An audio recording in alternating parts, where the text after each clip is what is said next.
Difícil, né, da gente calcular, porque o PCC está em vários ramos de negócio, na economia formal. Olá, este é o Poder Entrevista. Eu sou Juliana Alves, redatora do Poder 360. Vou entrevistar o promotor de justiça Lincoln Gaquia. Gaquia tem 58 anos e é promotor de justiça do Ministério Público de São Paulo e um dos principais especialistas do país no combate ao primeiro comando da capital, o PCC. Atua há mais de 2 décadas em investigações sobre o crime organizado, especialmente na desarticulação financeira e operacional da facção. Gaquia, muito obrigada por ter aceitado o convite. Bom, boa tarde, é um prazer falar com vocês. Essa entrevista está sendo gravada no estúdio do Poder 360, em Brasília, em 14 de novembro de 2025. Para ficar sempre bem informado, inscreva-se no canal do Poder 360, ative as notificações e não perca nenhuma informação relevante. Gaquia, eu começo essa entrevista perguntando sobre o projeto de lei 5.582, de 2025, conhecido como o PL Antifacções e Marco Legal da Segurança Pública. O debate sobre segurança pública entrou forte no ciclo eleitoral de 2026. Você vê risco de o PL ser endurecido ou esvaziado por pressões políticas? Realmente eu estou bastante preocupado, né, com o andamento desse PL, principalmente por conta da politização que esse assunto tem ganhado desde a chegada do PL ao Congresso por parte do governo, né, que caminhou, e também após o relatório do deputado Henrique, né, com alterações no PL. E eu tenho percebido aí realmente que houve uma polarização muito grande política e até uma pressa, né, na discussão desse projeto, que isso pode realmente causar alguns problemas e não resolver o principal, que é a segurança pública do país. Uma nota do Ministério da Justiça afirma que o último relatório do PL Antifacção tem potencial de instaurar um verdadeiro caos jurídico para propor alterações assistêmicas e pouco técnicas. Como o senhor avalia a qualidade técnica do projeto? Olha, o projeto tem pontos positivos e outros que precisam ser melhor discutidos, né? O que me parece é que faltou tempo de maturação para esse projeto, de discussão com a sociedade civil, com os especialistas, né? Justamente para evitar não só a polarização, né? Seja do lado do governo, seja do lado da oposição, mas essas idas e vindas, né? Já foram 4 relatórios alterados, não é? E isso não é bom, né, para o sistema legislativo. O que eu penso é que há, sim, avanços. Eu, inclusive, fiz parte do grupo de trabalho representando o Ministério Público no Ministério da Justiça, que elaborou o primeiro PL, né? Foi entregue ao ministro da Justiça. Claro que nem todos os pontos que nós discutimos foram acatados pelo governo e encaminhados ao Congresso. Por isso a gente aguardava, inclusive, que esse texto fosse discutido amplamente no Congresso, até para que a gente possa melhorar o que saiu do governo, né? O que houve foi, como eu disse, na minha opinião, uma precipitação, né, para que no mesmo dia em que o relator foi nomeado pelo presidente da Câmara, ele já apresentou um texto pronto e esse texto acabou sendo muito criticado. Mas, como eu disse, a quarta modificação, ela traz aí algumas mudanças positivas. Ela mantém, por exemplo, as questões de descapitalização das organizações criminosas que já estavam no texto, né, no PL original, acrescenta alguns dispositivos, ela aumenta as penas. Eu acho que isso é importante, eu sou favorável ao recrudescimento das penas para casos de organização criminosa qualificada, ou aí, como quer o relator, né, organização criminosa ultraviolenta, que eu também acho que não é, na minha opinião, o termo tecnicamente correto, mas foi o que eles adotaram. Isso talvez precisa ser também melhor discutido. E outros pontos, como a impossibilidade de livramento condicional, anistia, graça ou indulto, cumprimento de pena em regime fechado em penitenciária federal para líderes de organizações criminosas, eu acho que isso são medidas positivas, né?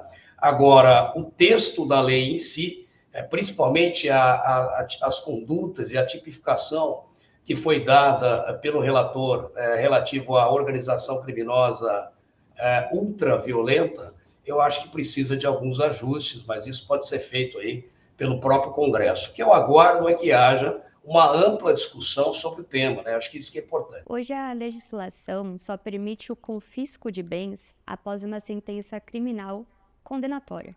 No relatório do deputado Derrite, esse confisco só ocorreria após o trânsito julgado. Qual a sua avaliação sobre esse ponto? O que é mais eficiente no combate às facções? Olha, o que nós propusemos aí quando estávamos no grupo de trabalho são medidas cautelares, né? São aquelas que são anteriores à sentença penal, portanto, ao trânsito julgado de uma condenação criminal, são aquelas que vão assegurar, né, que essa organização criminosa realmente seja descapitalizada e que eventualmente os bens não sejam dilapidados, né? Aguardando até o desfecho final do processo. Eu creio que essas questões precisam ser ajustadas, né, no projeto, mas a tendência, na minha opinião, é que se mantenha, e eu acredito que o Congresso vai ser sensível nesse sentido, né, quando for votar esse substitutivo, que mantenha as medidas cautelares asseguratórias, como o confisco extraordinário, né, e anterior, evidentemente, à sentença penal condenatória. Outro ponto, promotor, é que o governo federal criticou o texto substitutivo do PL antifacção, afirmando que a redistribuição dos recursos poderia descapitalizar a Polícia Federal e prejudicar grandes operações. O senhor concorda que a mudança enfraquece a PF? Olha, veja, essa é uma questão mais do ponto de vista do governo, né? Me parece que o substitutivo do deputado Derrite, ele transferia esses valores para as forças estaduais, né? Para as polícias estaduais, e me parece que no texto retificado, o que fosse de investigação relativa à Justiça Estadual ficaria para os estados, e o que fosse relativo a operações da Polícia Federal ficaria para o Fundo Federal.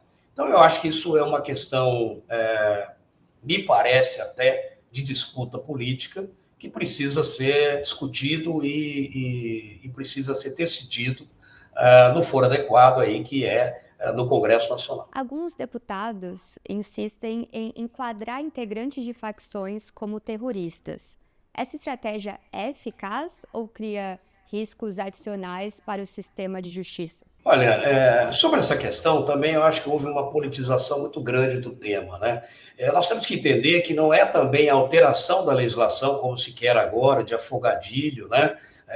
Às vezes em 2, 3 dias, em uma semana, se aprovar uma lei que se pretende denominar de marco legal, né, do combate às organizações criminosas, que pode valer aí por 20, 30, 40 anos, que nós vamos resolver a situação da segurança pública nesse país. A experiência mostra que o aumento das penas por si só não tem o efeito dissuasório, não é um aumento de penas ou classificar essa ou aquela organização criminosa como terrorista que vai dissuadir, que vai impedir os criminosos de continuarem agindo. A gente precisa ter ferramentas processuais para os operadores do direito, para a polícia, para que a gente possa efetivamente enfrentar essas organizações. E essas ferramentas principais são no tocante à descapitalização dessas organizações, asfixia financeira. É isso que a gente precisa para poder avançar. E uma coisa que também precisa ser discutida é que, paralelo ao PL, né, agora que está sendo chamado como marco legal das organizações, do combate às organizações criminosas ultraviolentas, é que nós temos também a PEC da Segurança Pública, né, tramitando aí na Câmara dos Deputados. Isso é um assunto que precisa ser resolvido. Nós precisamos também definir coordenação nacional e integração entre as forças. Eu penso que a discussão política sobre o projeto atual, ele piorou e vai piorar a situação, porque dificilmente, pelo menos nesse ambiente agora polarizado, haverá ações conjuntas ou integradas entre as forças federais de segurança e entre as polícias estaduais e o Ministério Público.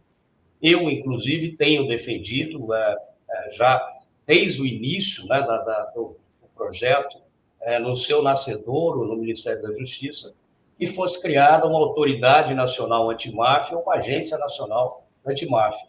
E, na minha opinião, na verdade, a única solução para resolver esse problema de polarização política, porque seria uma autoridade nacional suprapartidária, né, com autonomia e independência, que seria composta pelas polícias, né, federais, estaduais, pelos ministérios públicos, Receita e órgãos de controle, e aí sim nós teríamos mais independência e autonomia para realizar essas ações integradas e conjuntas, mas de forma organizada, de forma coordenada, sem ter essas disputas políticas que só interessam ao crime organizado. Uma das propostas do relator Derrite é endurecer regras de progressão e estabelece os percentuais máximos que podem ir de 70% a 85% da pena, a depender do caso. Existem evidências que endurecer penas é uma estratégia válida para combater o crime organizado? Não. Como eu disse, o endurecimento das penas não tem se mostrado como no decorrer desses anos, como por si só, como uma ferramenta adequada para impedir o aumento da criminalidade. Então seria fácil, né? Era só legislar e aumentarmos as penas para furto, para roubo, etc., não só para organização criminosa, que nós resolveríamos esse problema. Para se ter uma ideia, a pena do infanticídio, do feminicídio, também foi majorada de 20 a 40 anos, e nem por isso, né, infelizmente, as mulheres deixaram de ser vítimas de feminicídio. Aliás, esse fenômeno aumentou no país, infelizmente. Então, o que precisa, na verdade, além, né, da mudança na legislação, isso é importante, o endurecimento das penas é importante, mas o mais importante é que essas penas sejam, de fato, cumpridas, né? A gente realmente tem muitos benefícios, progressão, comutação, temos livramento condicional, enfim, várias situações processuais durante a fase de execução de pena que permitam que o criminoso saia com uma pena, com não muito tempo de pena e não aquela que foi determinada na sentença. Isso já constava, inclusive, quando eu trabalhei na equipe que formulou o primeiro esboço de projeto para o Ministério da Justiça. A gente já previa a impossibilidade de livramento condicional, anistia, graça ou indulto, e também o endurecimento das penas e da progressão de penas. Então, isso para nós não foi uma novidade, mas me parece que é um instituto bem-vindo, né? É uma alteração que foi bem-vinda no substitutivo do deputado Derrite. E, na sua visão, promotor, o Brasil investe pouco em inteligência? O que falta para o país ter uma estratégia nacional integrada contra facções? Claro que o investimento em inteligência ele é sempre importante, né? Mas o investimento em qualificação dos analistas de inteligência, dos policiais, um investimento que nós precisamos, na verdade, é de organização e de integração e cooperação interna, né? Veja, a Polícia Federal, inclusive, no primeiro texto que foi mandado para o Congresso, ela figurava praticamente como o ator principal no combate às organizações criminosas qualificadas, né? Todas elas que tinham uma abrangência interestadual, transnacional, ou mesmo o que o crime tem a repercussão nacional, eram de atribuição às investigações da Polícia Federal. Isso foi corrigido pelo deputado Derrite, mas também foi corrigido de maneira a provocar desintegração, porque aí ele afastava a Polícia Federal e mantinha essas investigações só com as polícias estaduais, né? Inclusive afastando também o Ministério Público das investigações. pois isso foi sendo corrigido, né, no decorrer das 4 modificações que já foram feitas até agora, mas o que eu observo é que não há integração, né? Não adianta a gente falar, vamos investir em inteligência nos estados, por exemplo, ou só na Polícia Federal, se a gente não tem cooperação, integração e coordenação, né? Por que eu estou dizendo isso? Até agora, o combate em todas as instituições falhou. É por isso que a crise de segurança pública atingiu esses níveis em todos os estados do Brasil, e a Polícia Federal também não está fora dessa crítica, né? A Polícia Federal não tem condições, inclusive materiais, de assumir o combate a organizações criminosas qualificadas ou ultraviolentas sozinha, e tampouco as polícias dos estados. A gente precisa de integração e coordenação entre essas forças. Mas na medida em que há essa polarização política, essa disputa entre governo federal, entre oposição e governos estaduais, que são oposição ao governo federal, eu acho que dificulta e vai dificultar que essa integração ocorra no futuro. Tá? Eu acho que esse é o principal nó, é o principal ponto, né, que a gente precisa abordar. E a gente não pode criar uma falsa expectativa para a população de que apenas o aumento de pena, ou mesmo o aumento no prazo de progressão de penas, vai resolver o problema de segurança pública.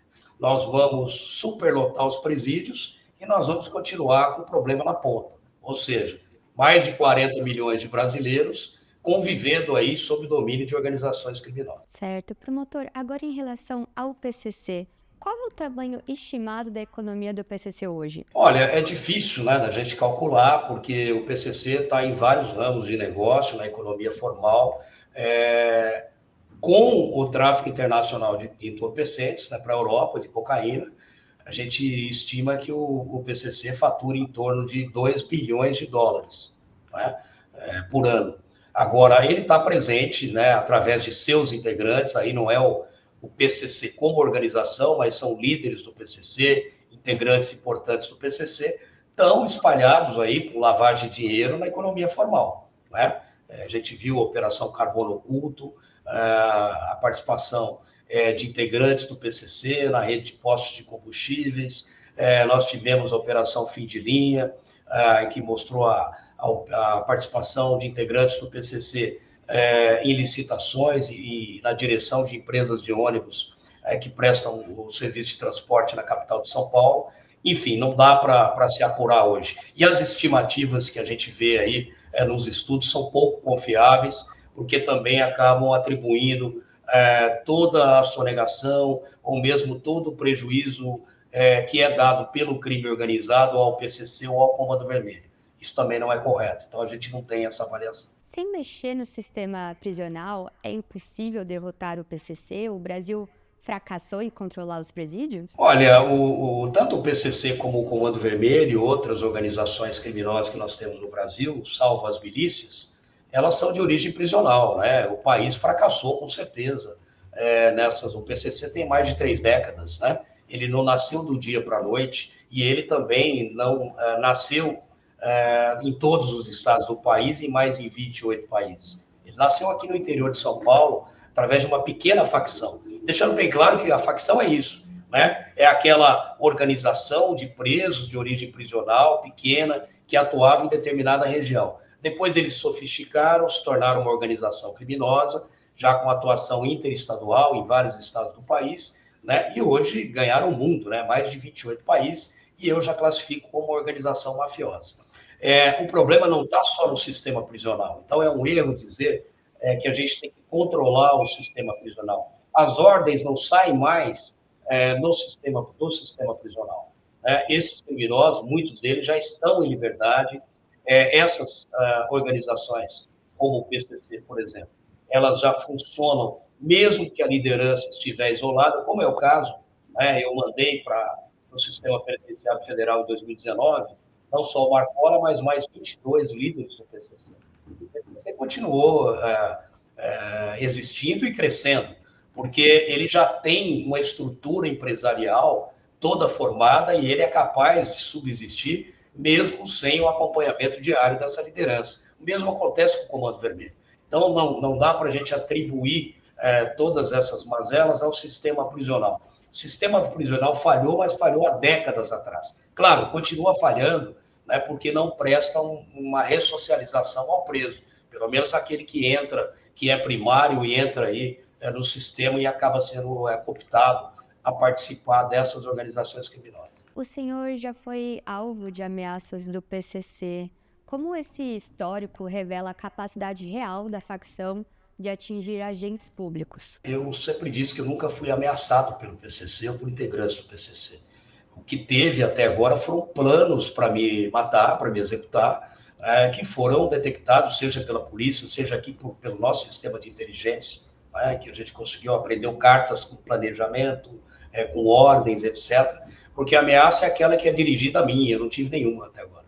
Mas eles, de fato, têm condições de executar, porque já executaram aí centenas de policiais aqui no estado de São Paulo, vários policiais pelo Brasil, policiais penais federais, mataram um juiz de direito aqui, o Antônio Machado Dias, o Machadinho, em 2003, mataram agora, determinaram a morte do delegado Rui Ferraz Fontes, ex-delegado-geral do estado de São Paulo, enfim. Então, está muito bem caracterizado que eles têm condições plenas, né, de atingirem agentes públicos a hora que quiserem. Para finalizar, promotor, o senhor considera que alguma das propostas, PEC da Segurança ou PL antifacções, alguma dessas propostas teria evitado a mega operação no Rio de Janeiro? Olha, eu acho que não tem correlação, né?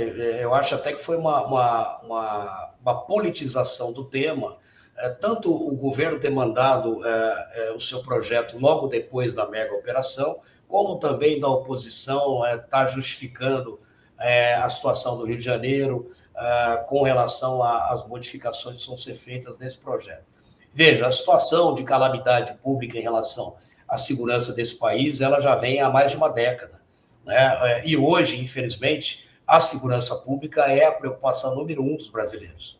Quer dizer o quê? Quer dizer que todas as instituições, incluindo o Ministério Público, Polícia Federal, polícias estaduais e o governo, falhou, né? Tem falhado na sua missão mínima de dar segurança à população.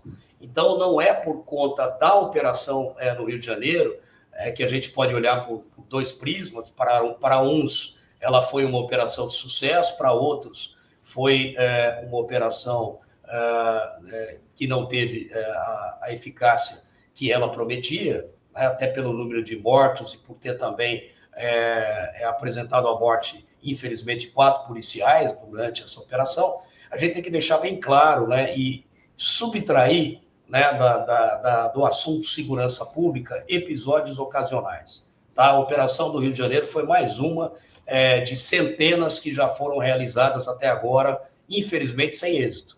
Né? A verdade é essa, né? Porque o Estado não consegue retomar o seu território. E não é só com legislação, veja, não tem nenhuma legislação que impede o Estado de retomar o território.